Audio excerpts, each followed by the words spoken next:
میں پہلے آسمان پر پہنچا تو میں نے دیکھا کہ ایک سرخ یاقوت کا محل ہے، سرخ یاقوت کا محل ہے، اور اس یاقوت کے محل کے چاروں طرف فرشتے سجدہ رہے تھے۔ تو فرشتے دربان بھر کر دروازے پر کھڑے ہوئے ہیں۔ پیغمبر اسلام نے کہا ہے جبرائیل جا کر پتا کرو محل کس کا ہے۔ دیکھیے پیغمبر کو پتا سب ہے، ہمیں بھی پتا چل جائے اس لیے پوچھ پا رہے ہیں۔ کہا ہے جبرائیل جا کے پوچھو کہ محل کس کا ہے۔ اب جیسے ہی کہے جبرائیل فرشتوں سے پوچھا یہ بتاؤ یہ محل کس کا ہے، کہنے لگے فتح بنی ہاشم۔ فرشتوں نے جواب دیا فتح بنی ہاشم۔ کیا جواب دیا؟ فتح بنی ہاشم، بنی ہاشم کے ایک جوان کا محل ہے۔ پیغمبر اسلام جبرائیل کے ساتھ دوسرے عرش پر پہنچے، پھر دیکھا ویسے ہی یاقوت کا محل ہے، فرشتے سجدہ ریز ہیں، دو دربان کھڑے ہیں۔ پیغمبر اسلام نے کہا کہ جاؤ سوال کرو، پھر وہی سوال، پھر وہی جواب، فتح بنی ہاشم۔ پھر تیسرے پر عرش پہ گئے، تیسرے آسمان پہ گئے، وہاں بھی پہنچے، وہاں بھی یہی سوال یہی جواب، فتح بنی ہاشم۔ چوتھے آسمان پر گئے، چوتھے آسمان پر بھی یہی سوال یہی جواب، فتح بنی ہاشم۔ پانچویں پہ گئے یہی سوال یہی جواب، فتح بنی ہاشم۔ چھٹے پہ گئے یہی سوال یہی جواب، فتح بنی ہاشم۔ جب ساتویں پہ گئے وہاں بھی دیکھا سرخ یاقوت کا محل، پھر سوال کیا، پھر وہی جواب ملا، فتح بنی ہاشم۔ اب اس کے بعد سدرۃ المنتہا پہ جبرائیل رک گئے، پیغمبر اسلام عرش کی سیر کرنے نکل گئے۔ جب واپس آئے تو جبرائیل سے کہنے لگے اے جبرائیل یہ بتاؤ، یہ تو پتا چل گیا کہ یہ سارے محل فتح بنی ہاشم کے ہیں، بنی ہاشم کے کسی جوان کے ہیں، لیکن یہ نہیں پتا چلا کہ وہ جوان ہے کون۔ جاؤ جبرائیل جا کر پتا کرو کہ وہ جوان ہے کون۔ اب جبرائیل آئے اور فرشتوں کے پاس آنے کے بعد کہنے لگے ہمیں یہ تو پتا چل گیا کہ یہ سارے محل اس بنی ہاشم کے کسی جوان کے ہیں، لیکن وہ جوان ہے کون۔ اب فرشتوں نے دستے ادب کو جوڑا، کہا ہے استاد محترم آپ کو تو نہیں پوچھنا چاہیے، قصیدہ آپ ہی کو تو لے کر جائیں گے، لا فتح الا علی لا سیف الا ذوالفقار۔ نعرہ حیدری حیدری، آواز بلند تر صلوات۔ جبرائیل آپ کو تو نہیں پوچھنا چاہیے، آپ ہی تو قصیدہ لے کے جائیں گے، لا فتح الا علی لا سیف الا ذوالفقار۔ اب جب یہ فضیلت سنی تو پیغمبر اسلام کے پاس بیٹھنے والے سب چاہنے والے تو تھے نہیں، بہت سارے منافق بھی تھے، لوگوں کے منہ بن گئے۔ اب کچھ چاہنے والوں نے جب علی کے فضائل سنے، دیکھیں جب علی کے فضائل مومن سنتا ہے تو خوش ہو جاتا ہے اور وہ چاہتا ہے کہ اور سنے۔ کہا یا رسول اللہ اور بیان کریے۔ اب پیغمبر نے اور بیان کیا، کہا کہ جب میں جا رہا تھا تو میں جنت کے سامنے سے میرا گزر ہوا، میں نے دیکھا جنت کے دروازے کی کنڈی ہل رہی ہے، اور جب وہ کنڈی ہلتی ہے اور آواز آتی ہے تو وہ آواز آتی ہے یا علی یا علی یا علی۔ اب جیسے یہ سنا منافق اور بگڑ گیا کہ جنت کے دروازے کی کنڈی جب آواز کرتی ہے تو کھٹ کھٹ کی آواز نہیں آتی ہے، بلکہ یا علی یا علی یا علی کی آواز آتی ہے۔ گویا دروازے کی گھنٹی بھی جنت کی بتا رہی ہے کہ جنت ملے گی تو علی کے نام پر ملے گی، جنت ملے گی تو علی کے نام پر ملے گی، جنت ملے گی تو علی کے نام پر ملے گی۔ یہ دنیا کتنی عجیب ہے، ان کے نام پر خدا سے جنت مانگ رہا ہے کہ جس کے نام پر فقیر بھیک بھی نہیں مانگتا، جس کے نام پر فقیر بھیک بھی نہیں مانگتا، اس کے نام پر اللہ سے جنت کے طلبگار ہے۔ یہ انسان کی عقل کی بات ہے، اور مولا کائنات کی فضیلت چمکتے ہوئے سورج کی طرح ہے جو سب پر آشکار ہے۔ بس کچھ منافق ایسے ہیں جو اپنی آنکھوں کو بند کر کر یہ کہتے ہیں کہ سورج نہیں ہے، بالکل ایسے ہی ہے کہ نہیں۔ علی کے مولا علی کے ہمارے فضائل کائنات پر ایسے روشن ہیں جیسے سورج کی روشنی۔ اب منافق یہ کرتا ہے کہ کمرے میں بیٹھ گیا اور اپنی آنکھیں بند کر لی دن میں، وہ کہہ رہا ہے سورج نہیں، بس ایسے ہی کیا مولا علی کے دشمنوں نے۔ اب یہ معراج بہت عظیم سانحہ ہے جو تاریخ نے اپنے دامن میں اس کو چڑھا دی، پیغمبر اسلام کی معراج۔ پیغمبر اسلام گئے آسمانوں کی سیر کرتے ہوئے، ایک مقام آیا کہ جہاں نبیوں کی صف آراستہ تھی، اور سارے نبیوں پہ پیغمبر اسلام ناکے پر سوار تھے. نور کا ناکا تھا, نور کی مہار تھی اور پیغمبر اسلام اس پر سوار تھے. جبرائیل آگے آگے مہار کو پکڑے ہوئے چل رہے تھے. آدم آگے بڑھے, سلام کیا, پیغمبر اسلام نے جواب دیا. نوح آگے بڑھے, سلام کیا, پیغمبر اسلام نے جواب دیا. ایک ایک نبی آگے بڑھتا رہا, سلام کرتے رہے, نبی جواب دیتے رہے. اب پیغمبر اسلام اس مقام پر پہنچے جسے مقام محمود کہا جاتا ہے. اب پیغمبر اسلام تشریف فرما ہوئے. آواز پروردگار آئی کہ اے ہمارے حبیب, یہ سارے انبیاء کی صفیں کھڑی ہوئی ہیں, ان سے پوچھو کہ ہم نے انہیں ولایت کس وجہ سے دی ہے.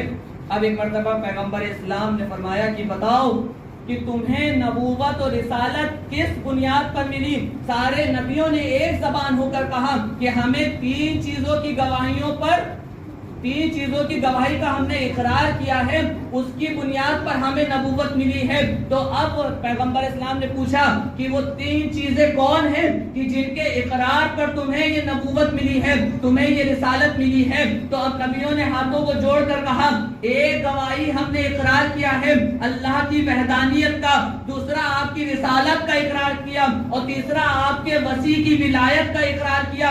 اب یہاں پر نبیوں نے ایمان کا تذکرہ نہیں کیا ہے بلکہ اقرار کا تذکرہ کیا ہے. اقرار کا تعلق ہوتا ہے زبان سے اور ایمان کا تعلق ہوتا ہے دل سے. ایمان کا تعلق ہے دل سے, اقرار کا تعلق ہے زبان سے.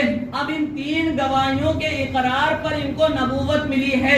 جب اللہ کی وحدانیت کا اقرار کیا ہوگا تو سارے نبیوں نے کہا ہوگا لا الہ الا اللہ, اور جب نبی کی رسالت کی گواہی کا اقرار کیا ہوگا تو کہا ہوگا محمد الرسول اللہ, اور جب علی کی ولایت کی گواہی دی ہوگی تو کہا ہوگا علی ولی اللہ. اب دنیا ہم سے سوال کرتی ہے آپ نے یہ تیسرا کلمہ بڑھایا کیسے؟ ہم سے سوال نہ کرو بلکہ ہم تم سے سوال کرتے ہیں, یہ تین کلمے تو نبیوں کے کلمے تھے, آپ نے گھٹائے کیسے؟ یہ کلمے تو نبیوں کے تھے تین, آپ نے گھٹائے کیسے؟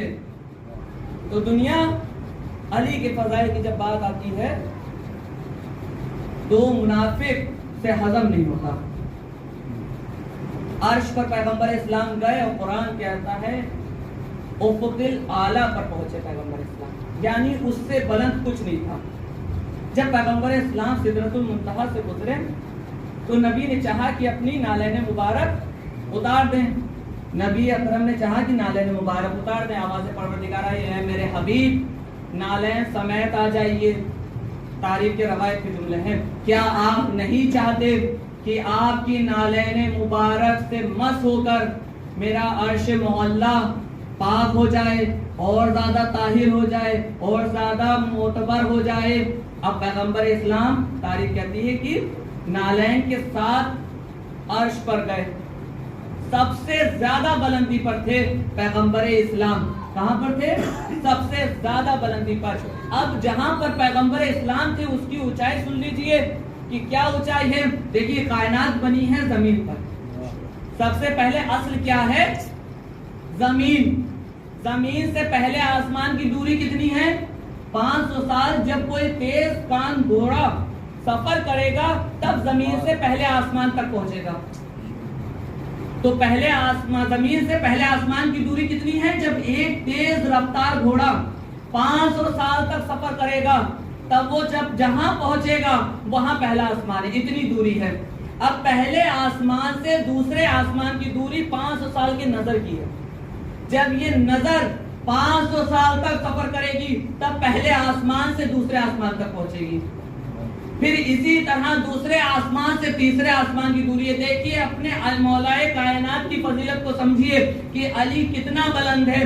زمین سے 500 سال کا سفر جب گھوڑا کرے تب پہلے آسمان پر پہنچے. پہلے آسمان سے جب نظر 500 سال کا سفر کرے تب دوسرے آسمان کو پہنچے. اب دوسرے آسمان سے تیسرے آسمان کا بھی اتنا ہی فاصلہ, تیسرے سے چوتھا بھی. اب زمین پر ہے پہلا آسمان, پہلے آسمان پہ ہے دوسرا آسمان, دوسرے آسمان پہ ہے تیسرا آسمان, تیسرے آسمان پہ ہے چوتھا آسمان,